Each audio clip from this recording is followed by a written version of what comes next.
اور واقعی صالحین کی تعداد بہت کم ہوتی ہے. قلیل من عبادی الشکور، میرے صالح بندے بہت تھوڑے ہوتے ہیں، بہت کم ہوتے ہیں. یہ تعداد اب کم ہوتی جا رہی ہے جو جو شرائط میں اضافہ ہو رہا ہے. پہلے بات عمل کی تھی. عمل کی حرص بہت لوگوں میں ہے اور لوگ عمل کرنا چاہتے ہیں، لیکن جب قبول عمل کی بات آتی ہے تو قبول عمل کی شرائط پر بہت سے لوگ کٹ جاتے ہیں. یا اخلاص کی کمی ہے، یا سنت رسول کی مطابقت کا فقدان ہے.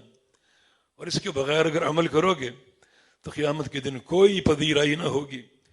رب سمین لا یذن عند اللہ جناح بعوضہ. میدان محشر میں قیامت کے دن بڑے بڑے بھاری بھرکم لوگ آئیں گے، موٹے تازے جسے ان کے ہوں گے، نیکیوں کے ساتھ آئیں گے. اللہ تعالیٰ کی طرف سے آرڈر ہوگا ان کو ڈال دو میرے ترازو کے پلڑے میں. وزن کرتے ہیں ان کی شخصیت کا اور ان کے اعمال کا، لیکن جب تولا جائے گا تو لا یذن عند اللہ جناح بعوضہ، ان کا وزن ایک مچھر کے پر کے برابر بھی نہیں ہوگا. یہ کہاں گئی جسامت اور قدامت؟ کہاں گیا یہ طول و عرض ان کا؟ اور کہاں گئے ان کے اعمال؟ سارے ہباء منصورہ ہو گئے. کیونکہ عمل تو تھے، عمل کا جذبہ بھی تھا، عمل کی خواہش بھی تھی، لیکن قبول عمل میں صفر ہو گئے. یا اخلاص کا فقدان تھا، یا پیغمبر علیہ السلام کی سنت اور آپ کے طریقے کی معرفت کا فقدان تھا. اپنے آپ سے پوچھیے، آج ہم نماز پڑھتے ہیں، نماز میں کیا ہمارا ذہن اور کیا ہماری نیت ہے؟ کیا ہمارے پاس اللہ کے پیارے پیغمبر کی مسنون نماز کا نقشہ ہے؟ اول سے آخر تک نماز میں اللہ کے پیغمبر کی سنت کی تطبیق ہے؟ یا جب ہم نماز پڑھتے ہیں تو باپ دادا کی نماز سامنے ہوتی ہے یا قوم برادری کی نماز سامنے ہوتی ہے؟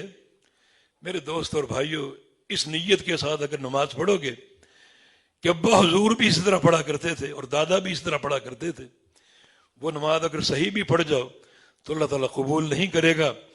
اللہ کی حجت کسی باپ دادا کے ذریعے نہیں بلکہ محمد مصطفیٰ کے ذریعے پوری ہوئی ہے صلی اللہ علیہ وسلم. جب تک آپ کی پیروی کا ہدف نہ ہوگا، اول سے آخر تک پوری نماز میں آپ کی سنت کی تطبیق کا عقیدہ اور جذبہ نہ ہوگا، وہ نماز قابل قبول نہیں ہوگی.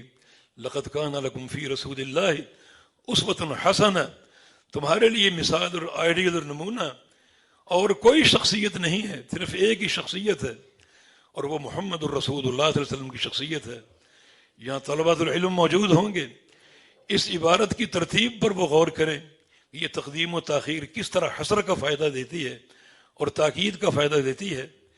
اس علمی بحث کا نچوڑ یہ ہے کہ لوگوں تمہارے لیے نمونہ مثال صرف اور صرف محمد کریم صلی اللہ علیہ وسلم ہے اور کوئی نہیں. وَإِن تُطِيعُوهُ تَهْتَدُوا، تمہاری ہدایت مشروط ہے میرے پیارے پیغمبر کی اطاعت پر. ان کی اطاعت کرتے جاؤ، ان کی پیروی کرتے جاؤ تو تم ہدایت یافتہ ہو. اور جو تم نے ان کی اطاعت سے انحراف کیا، گریز کیا، تو تم ہدایت سے نکل جاؤ گے اور تمہاری ہدایت کی کوئی ضمانت نہ ہوگی. اللہ کے پیارے پیغمبر یہی بات اپنی زندگی کے آخری ایام میں بار بار فرما کر گئے. ترکت فیکم امرین لن تضلوا ما تمسکتم بہما کتاب اللہ و سنتی. تمہارے بیچ دو چیزیں چھوڑ کر جا رہا ہوں، جب تک انہیں تھامے رہو گے کوئی دنیا کی طاقت تمہیں گمراہ نہ کر سکے گی. تم حق پر قائم رہو گے، حق پر جیو گے، حق پر مرو گے، لیکن ان دو چیزوں کو تھامے رکھنا. کتاب اللہ، ایک ہاتھ میں قرآن ہو، بسنتی، دوسرے ہاتھ میں میری سنت ہو.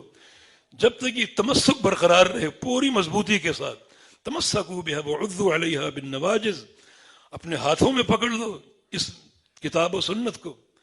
اور کبھی محسوس کرو کہ ہاتھوں کی گرفت ڈھیلی پڑ سکتی ہے، کمزور پڑ سکتی ہے، تو کتاب و سنت کو پھر اپنی داڑھوں میں دبا لو تاکہ گرفت اور پکی ہو جائے اور چھوٹنے نہ پائے. تو یہ ضروری نقطہ ہے.